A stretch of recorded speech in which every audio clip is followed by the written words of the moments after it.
To thank, I think the superintendent had left for the, yeah, my brother, thank you so much. I'm a chaplain with the police force of Hamilton, by the way.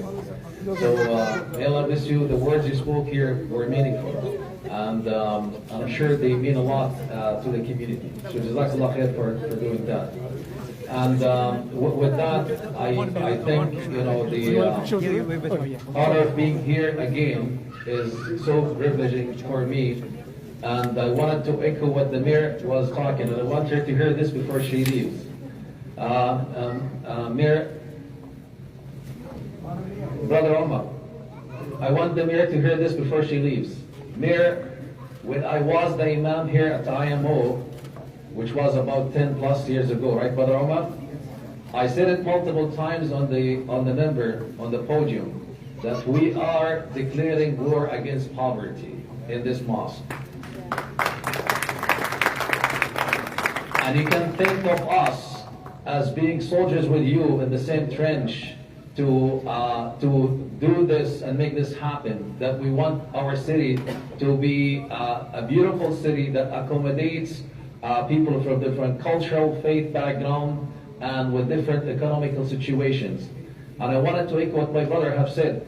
We want to ensure that the police services are also doing whatever it takes to make this city safe. But I want also to send a message to you back to the chief. We want to open the channels of communication with the community. And I'll be more than happy with your help to make that happen, so we can have a beautiful, cohesive relationship between different levels of the government and the city and the police force, so we're able to move forward. Thank you so much. Jazakallah khair. Thank you. Appreciate it. That has been said. As I mentioned earlier, that it's not a surprise that we're having today a fundraiser event to endorse the agenda and the vision of IMO of moving forward to fight poverty at different levels.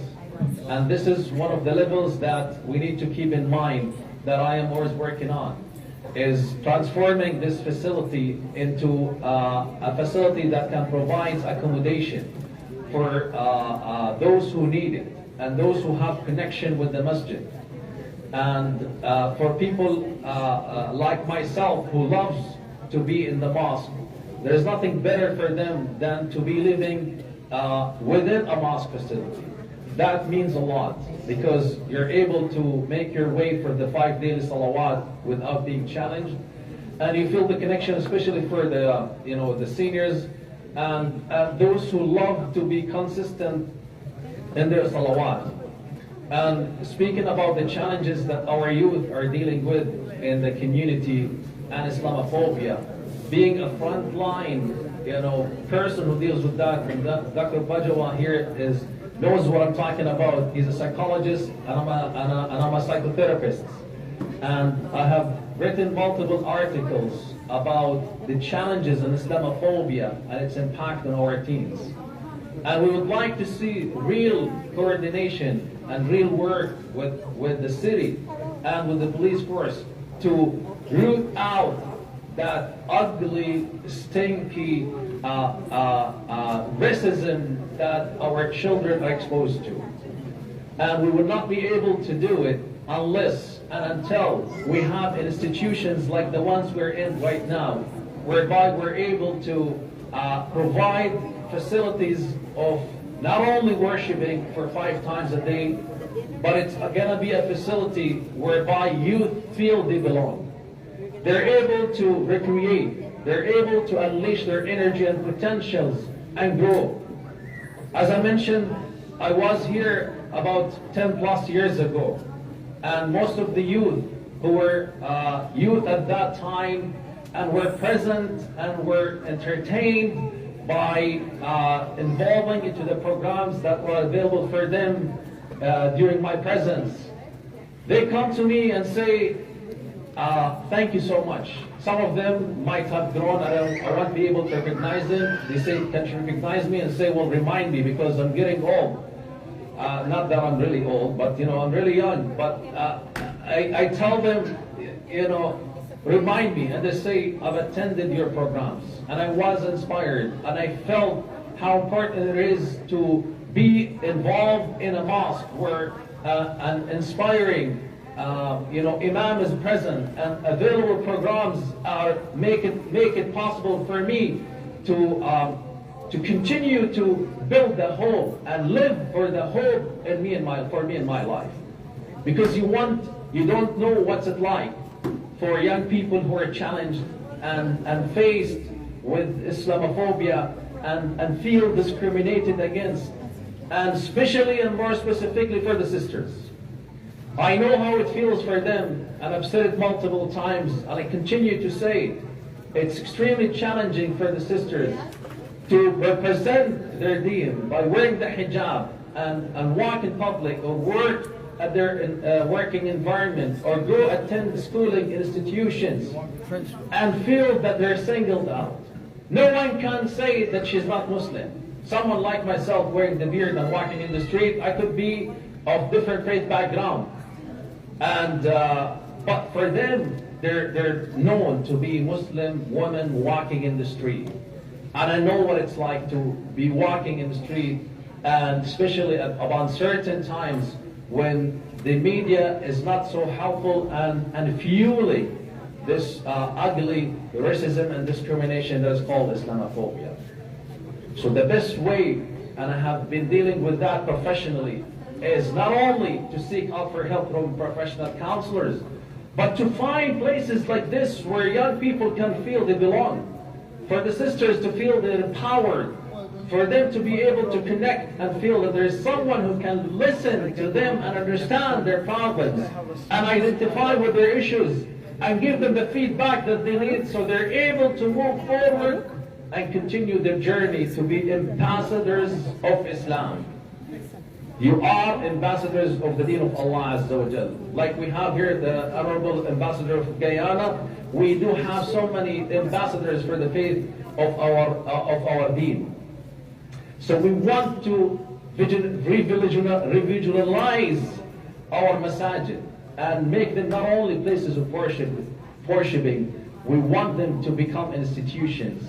We want them to become recreational centers. We want to have gymnasiums where the youth are able to come, recreate, and play sports and attend gymnasium and work out and feel that they belong. So when they come with a long beard or with a hijab, they will not look odd. But they would rather feel they belong to the mainstream of everyone around them.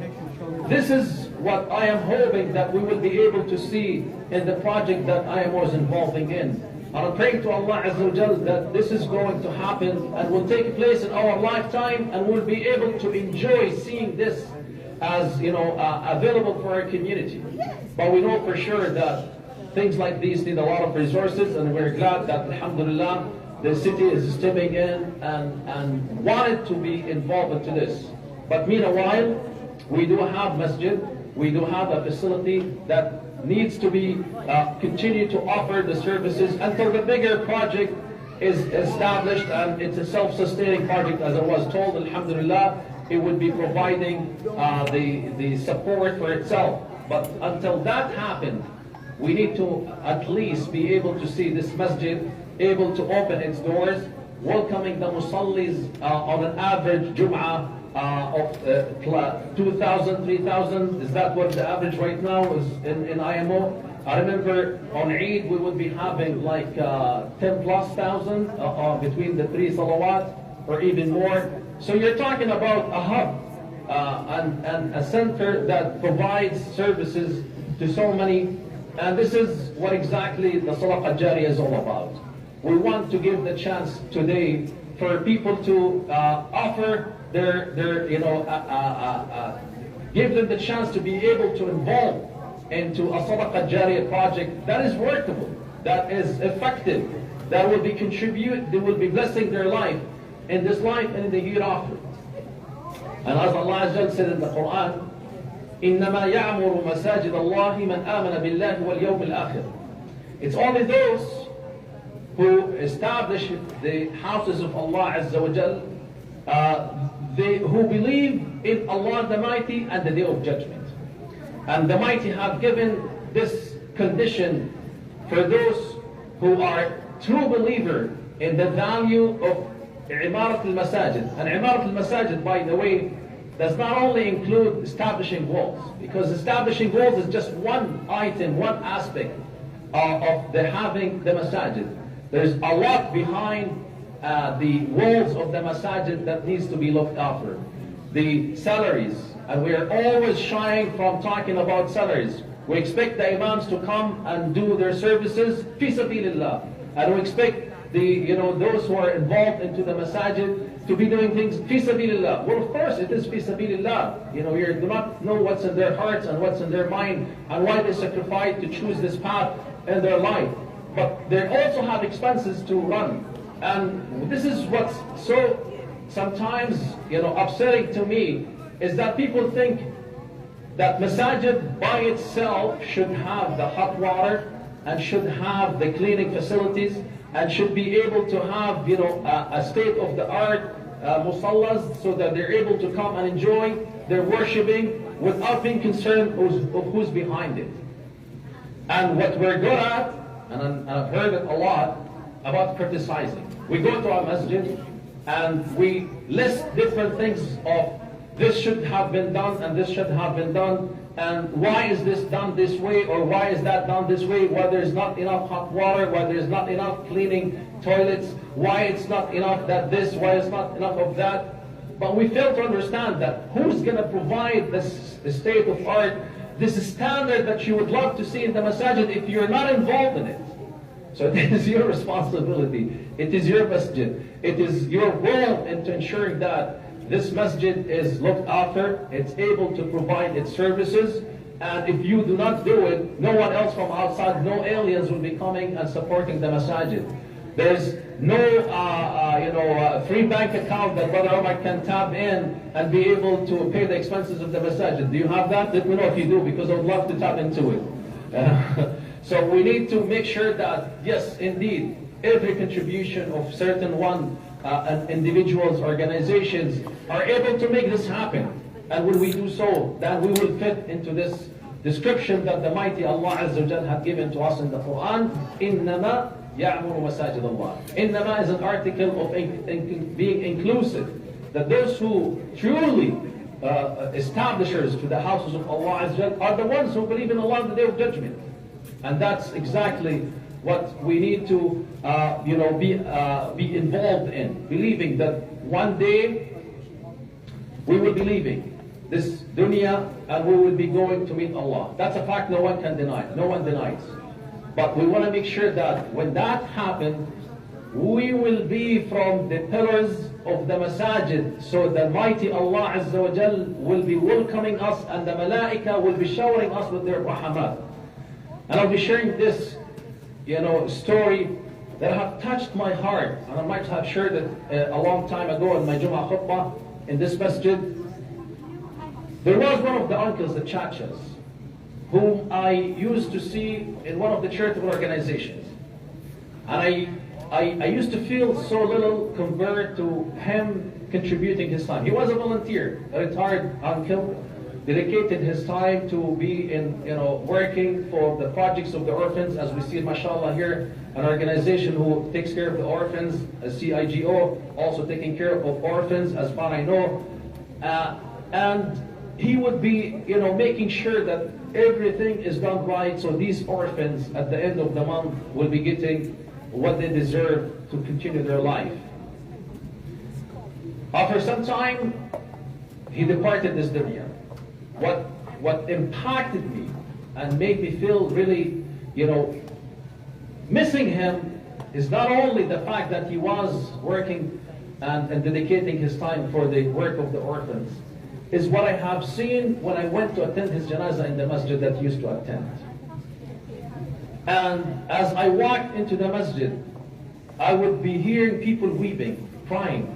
And I said, well, I know him. But what's with you? Why are you grieving that much for him?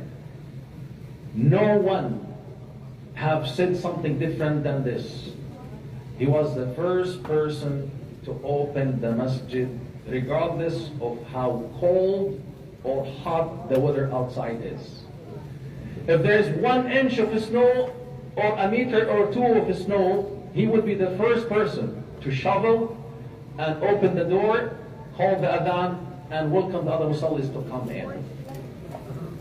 He was the first person to be for Jum'ah, to make sure that the masjid is prepared and ready to arrange for the Jum'ah service to be taking place. He did it in a low profile. No one was paying attention to what he's doing. But at the critical time of his departure from this dunya, everybody was recognizing what he had done. And I said, subhanallah, it is his serving to the masajid, to the house of Allah Azza wa Jal, that made him be honored about his time of departure, and afterwards, inshallah, in the Jannah with the Prophet sallallahu alaihi wasallam. You heard about Omar Ziyad, right? He was spoken about in the House of Commons, I believe. And I thought I am the only person who was touched by his death, sudden quick death. And I felt, that we're lost an icon. But to my surprise, I found that I'm not the only one, and I'm actually the least who reacted to his death. أشهد أن لا إله إلا الله. How many young people he have inspired and touched in his life. People that I have worked personally and provided counseling and support service for were telling me of how much that man meant to them when they attended the school he was a principal at. Now, yes, of course, we cannot have multiple principals in different schools, but we can have masjid that can be a hub for these young people to be inspired. We can have a facility and that is a state-of-the-art that is appealing to our teens, so they can feel the sense of belonging.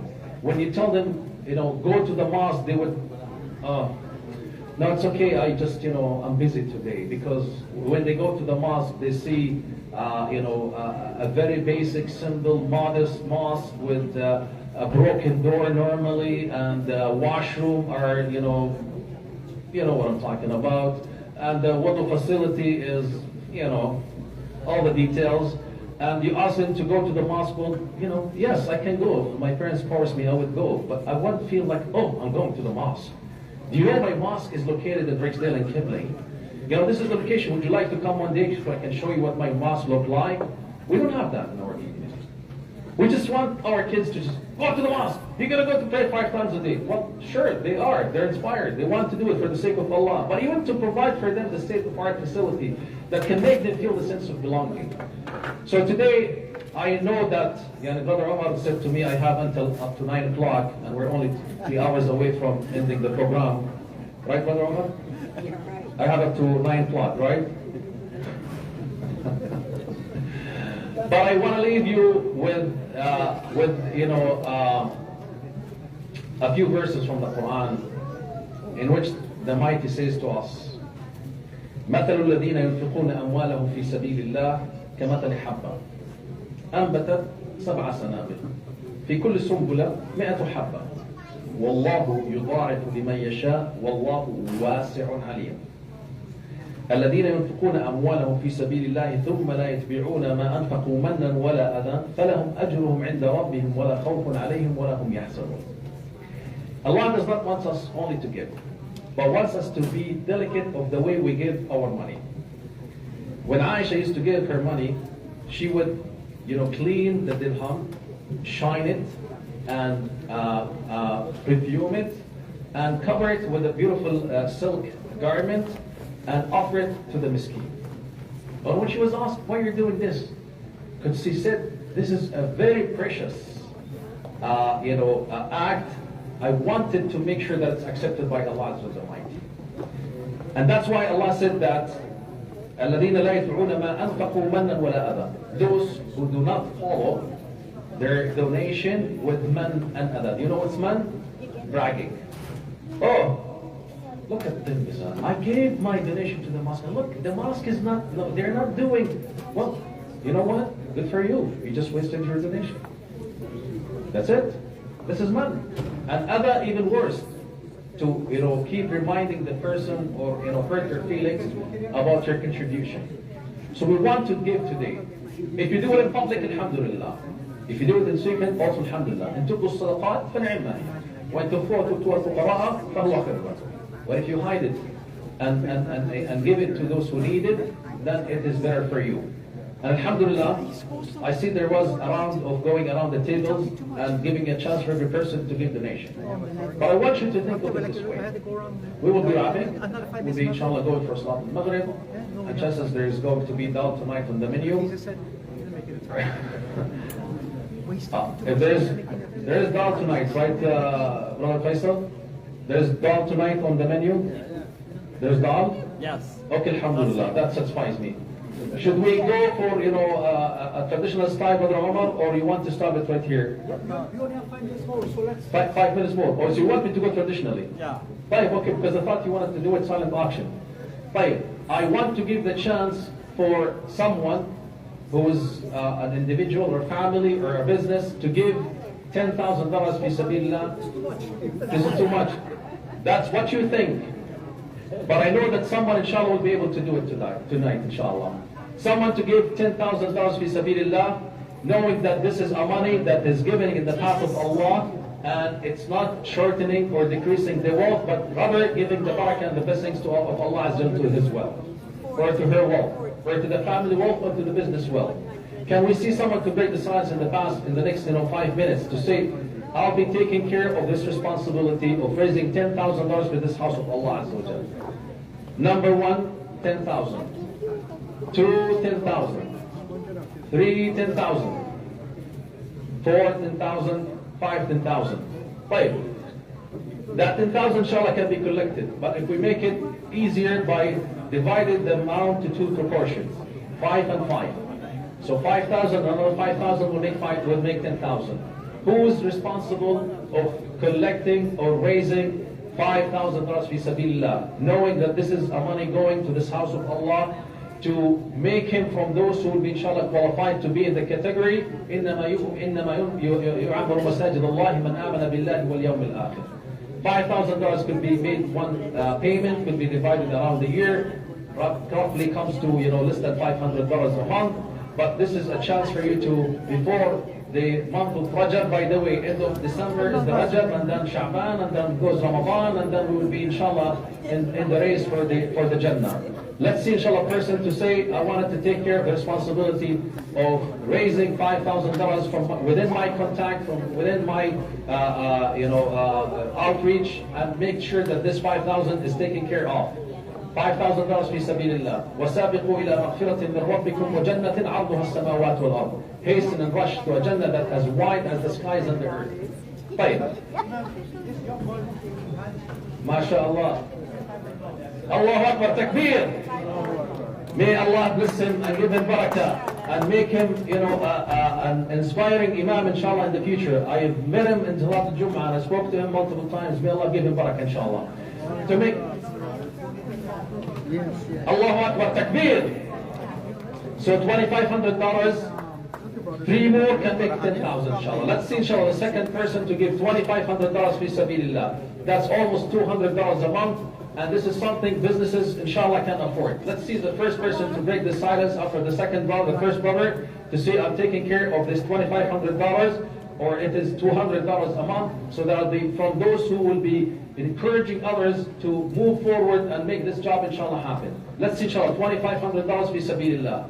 سابقوا إلى مغفرة من ربكم وجنة عرضها السماوات والأرض أعدت للمتقين. Established to those who are conscious in Allah Azza wa Jal, and from their first description, ينفقون في السراء والضراء. Those who give in difficulties and needs. $2,500 في سبيل الله. $2,500 في سبيل الله. ما نقص مال من صدقة. No money will be decreased out of sadaqah. That is a given. $2,500 في سبيل الله. $2,500 في سبيل الله. طيب. If it is difficult, now we can make this is much easier. If we were to have 8 people with 1,000 each, that's 8,000. We have 2,500, and we will be having the first 10,000 inshallah for this house of Allah. Let's see the first. Allahu Akbar. Takbir. May Allah bless you and give you barakah in your life, Ya Rabbil Alameen. By the way, the dua is accepted as the person is giving a donation, and we are now close to the the Maghrib time. اللهم يا رب السماوات والأرض ورب العرش العظيم تقبلها منه, accept it from him, give it back to him in multiple folds, and grant him his wishes, Ya Rabb al-Alameen. Allahumma ameen. Allahu Akbar, takbir. So second $2,500, so that's now make us standing at $6,500 because we have 1,000 and we have 500. Let's inshallah one more person with $1,000 fi sabilillah. That's $87 a month, which is cheaper than any phone plans that you want to buy from the market. I was today shopping for phones. This is the cheapest you can get with the lousiest phone services. Let's see inshallah the first person to say, I'm giving a phone line for sabilillah, for this house of Allah Azza that connects me with Allah Azza in the hereafter inshallah. Let's see inshallah $1,000 fi sabilillah, $1,000, $87 a month, which is inshallah acceptable, affordable for many of us. Think of it as this way. Your child is asking for a second, for a phone line, or you want to have a second phone line. This is a chance for you to have it inshallah with Allah Azza wa Jalla's blessings. So let's see inshallah. A person with $1,000 fi sabilillah, $87 a month will make it possible inshallah. We're standing at 65. If you raised already your hand, show me your hand once again, because inshallah this will motivate others. In تبدوا الصدقات في العلم هي وتخفوها فأتوها الفقراء فهو خير لكم. This will motivate others, like Uthman ibn Affan, when he gave and gave, so he was able to inspire others around him. Let's see inshallah a second person with $1,000 fi sabilillah. I know it seems like Maghrib is kicking in and we're not too far from Salah. But how about we do it this way? We're short 4,500 from $10,000. So how about if we make it with 9 people with $500? This would make it inshallah able to make the amount. Allahu Akbar, Allahu Akbar. Quick inshallah. Let's see some first $500 fi sabilillah. First $500 fi sabilillah. $44 a month. There's no fund plan for this much. $44 a month, $500 for the whole inshallah year. Let's see inshallah a person to break the silence and say, I'll take care of it. We'll inshallah collect money so we're able to finish the 10,000. $500 fi sabilillah. 500. Allahu Akbar. May Allah bless you and give you barakah, Ya Rabb al-Alameen. نسأل الله أن يبارك لك في رزقك ويبارك لك في أهلك ويجعلك من أهل الجنة فإنه على كل شيء قدير. Let's see inshallah the second person with $500 fi sabilillah. $500 fi sabilillah. This is the chance. This is a chance that we'll be growing, and Allahu Alam if we will be having another chance to be able to assemble once again and be able to have another fundraiser event. We'll come back after Maghrib inshallah. Inshallah, جزاكم الله خير. سبحانك اللهم وبحمدك أشهد أن لا إله إلا أنت أستغفرك وأتوب إليك.